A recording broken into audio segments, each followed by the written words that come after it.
Okay, I worked out the trick. Basically, this thing has to be adjusted with this screwdriver on this side. So once you've adjusted and this whole chain is secure and it locks here, you can seal it now.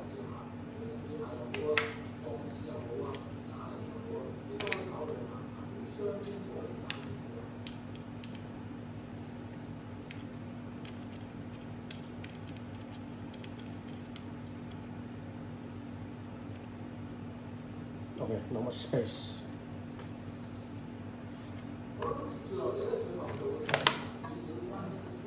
Now you push down, push down.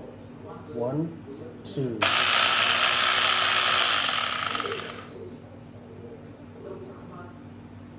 Voila!